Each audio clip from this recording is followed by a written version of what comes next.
mag-click on, yung katapat mag-click on ta. Bisan pa na yung mga problema. Amen? Hallelujah. Dili lang sa panahon nga may problema diha kalikon.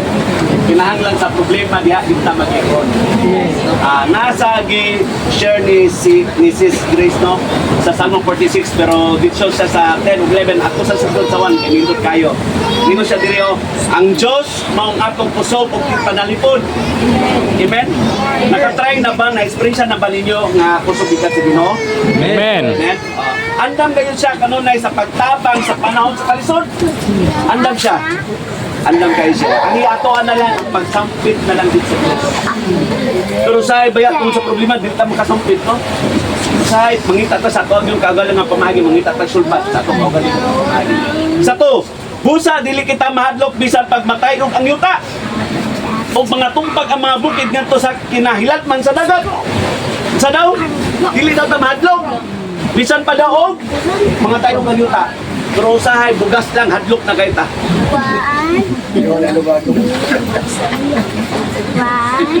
Lawat tayo bugas, ugma. Away, kaldulo, maglupad. Lato, maglupad. Sabi.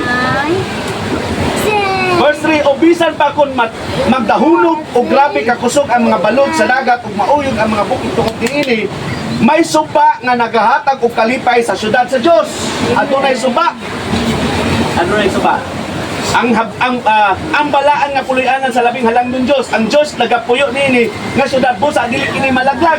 Sayo pa moabot ang Dios sa pagtabang niini. Nagkagulian ang mga nasod. Nangatayog ang mga gingharian na ay kapagdagulian. Sa singgit sa Dios matunaw ang kalibutan. Ang Ginoo nga makagagahom kauban nato siya nga Dios ni Jacob mao atong dalampanan. Dali tan-awa ang mga gipambuhat sa Ginoo.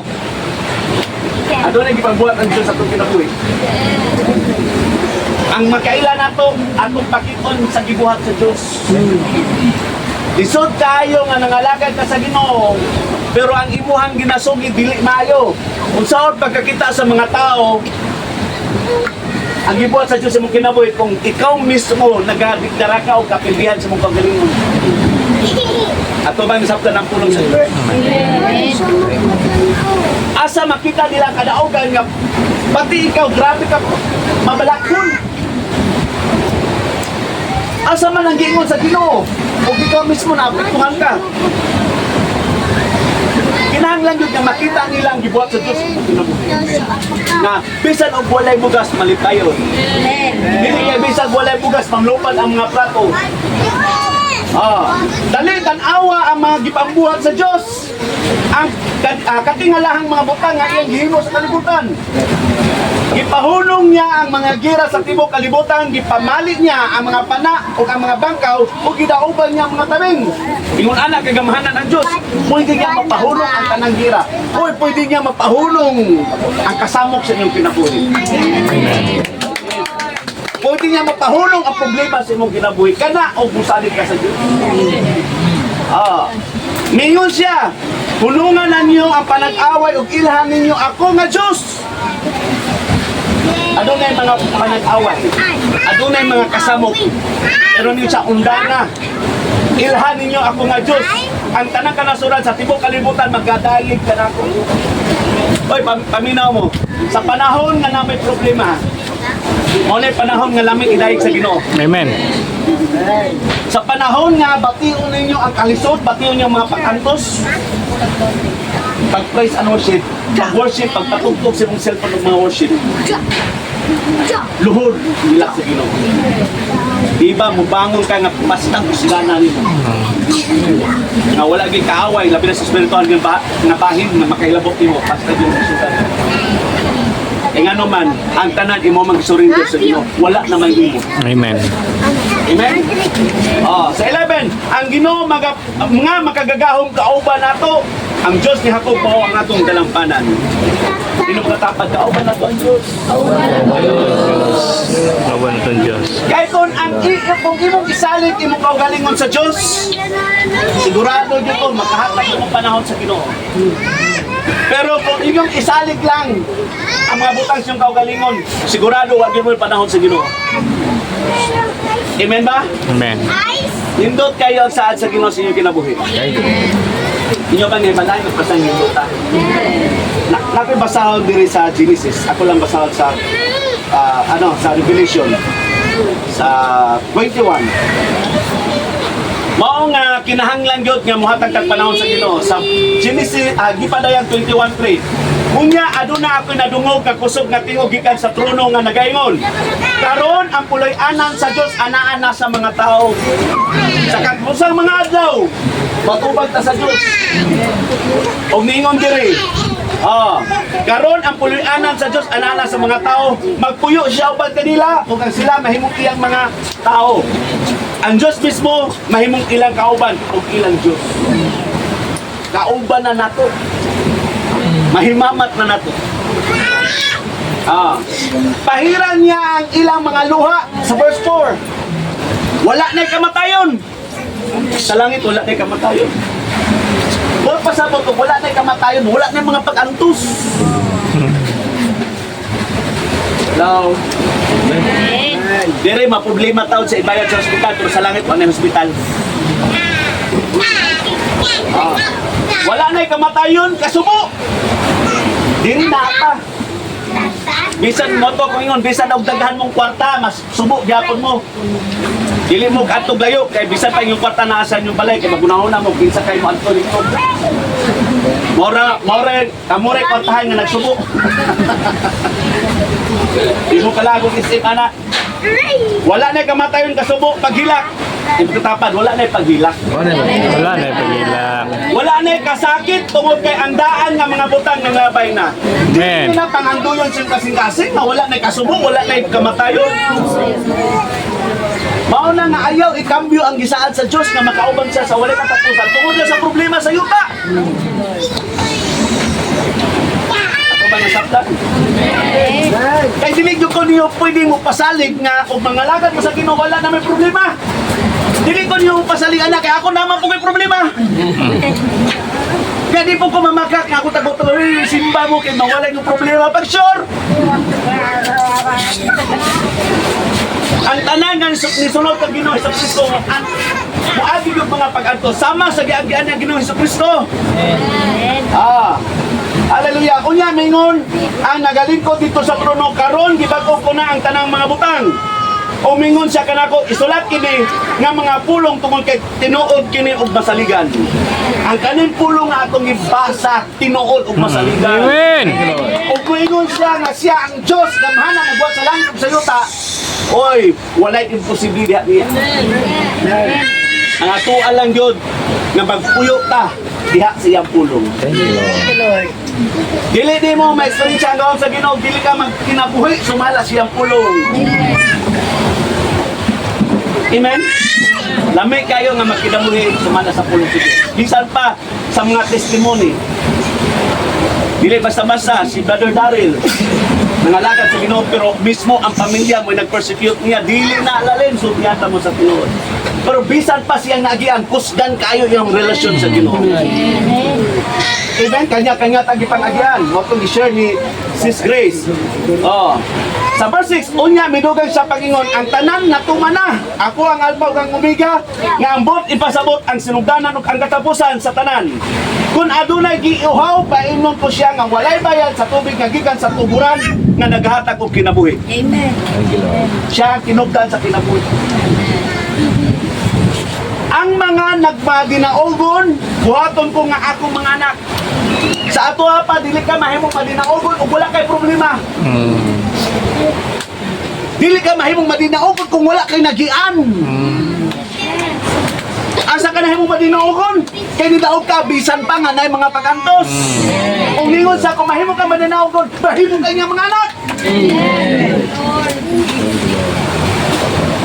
So every time di ay nga nay kay problema, kung gidaog ka sa itong mga problema, nagpamatod nga kita mga anak sa Diyos. Wow! Mo nga yung pagbugol-bulog na problema. Kaya gipamatod ang sa Ginoo, bulampos ka na mong problema, anak ka niya. Amen. Kaya kung wala na yung mga problema, dili mapamatod-an kung anak pa ta sa Diyos. Hello? Amen. Gus, Gusto ba ninyo nga inyong yung masayran nga anak mo sa Ginoo?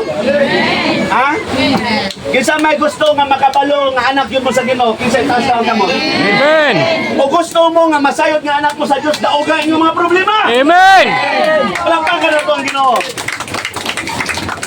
Tara, apan ang mga nangahadlok nga mosunod ka nako, ang mga wala nagatuo ka nako, ang mga nagabuhat o malaway, ang mga mamumuno, ang mga nakigilawas-gawas sa kaminyon, ang mga salamangkiro, ang mga nagasimba sa mga Diyos-Diyos, o ang tanang mga bakakon, ang lugar nga alaga nila maong ginaw nga nagadilaap o kalayo nga may asupre, mao kini ang gitawag kay kaduhang kamatayon. Ang mga tao nga wala nagatuo sa Diyos, muadto gyud sa gitawag nila nga inferno. Grabe na gyud na mo na ingon ako ninyo nga mo na tinuod problema. Mo na problema nga atuson sa tao nga wala na kasubaran. Mga ayaw mo pag-ingon nga yung lagi ang kanon, karon dili problema na, dili na problema. Nagpadayag ka na, kumudaog ka, anak ka sa Diyos. Mabasa nato sa Biblia. Pero ang tinong problema, kung mahukman ka, o dito na sa impyerno, problema na kahamtot sa kantoran. Magsigit ka na lang kantos, o wala na tao nga makatabang nimo. Kaya ang tanan nga naa dito, sa impyerno, tanan magkantos. Tanan magkakot, ang ipod sa kasakit, na antoso na lang nila, angtot sa kantoran. Mauna nga, natay tsansa kay dapat na diri sa yuta nakaila nata sa makod na Diyos. Amen!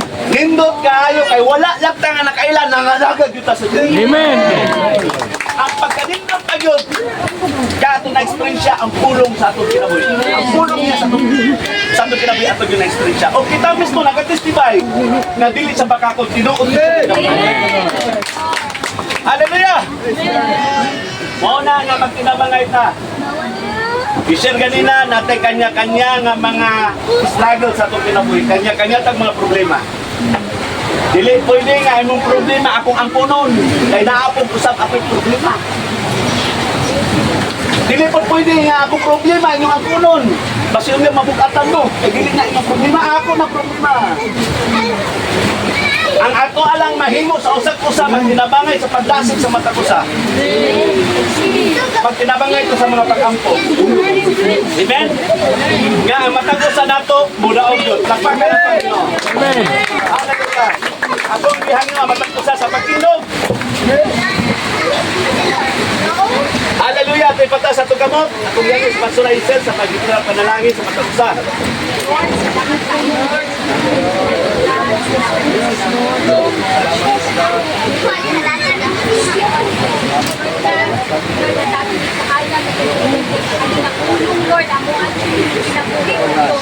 Salamat Lord God sa inyong pagkakatinudanan sa mga sinabuhi Lord God. Salamat Lord na wala ka nagkulang Ginoo sa mga ginagawa Lord God. Lord, ang amo ng Ginoo na musalig Ginoo. And Lord, karong magiging na Lord God, I declare Ginoo sa matagisa na kinabuhi Lord. Na Lord, ang ilang pagtuo, mag-increase Ginoo. Salamat sa kaayuhan, kagawasan, kaliwasan Lord God. Salamat Lord sa restoration. Salamat Lord God na ikaw pag-ibig magapamuhat at kagulitan sa matagisa Ginoo. Salamat sa milagro. Lord God, ang matagamtaman o Diyos na Lord, wala nila itutukan. Hindi ikaw lang o Diyos. Lord Jesus, ang amo ang manluluwas. Lord God, salamat Lord sa inyong nakungkuma, Lord God. And even Lord, ang kabinungan Lord God, hindi ang matagisa na kinabuhi Lord. Cover us Lord God, yung precious God, Lord, wala joy. Ginoo, makasakit Lord God. Salamat Lord, na kalimulan, panalangin ninyo Lord. Lord, ang na mo mga negative na mga panguna-una, Ginoo, na kapaulan na sakit Lord. Lord, paklalo kayo ang pag-claim, Ginoo, cover us Lord God, with your precious blood. At salamat Lord God, sa among pagmamaulit, di kita mapalipay, narinaw, kadaugan, Ginoo. Hallelujah. Ang matagusan mo, na-establishan sa mong tulong, Ginoo. Kaya hindi ka nanimulong, Ginoo, ang aming pagtuo, Ginoo, mutubo, Diyos. Salamat Lord sa kung madalay ka, na nang tumog, di maya dalaman kanimo. In Jesus' name we pray. Ayaw gabi yan, hindi ako magkapanalangin. Hallelujah. Amen. Ay, yun lang na. Ulan naman. Ulan na.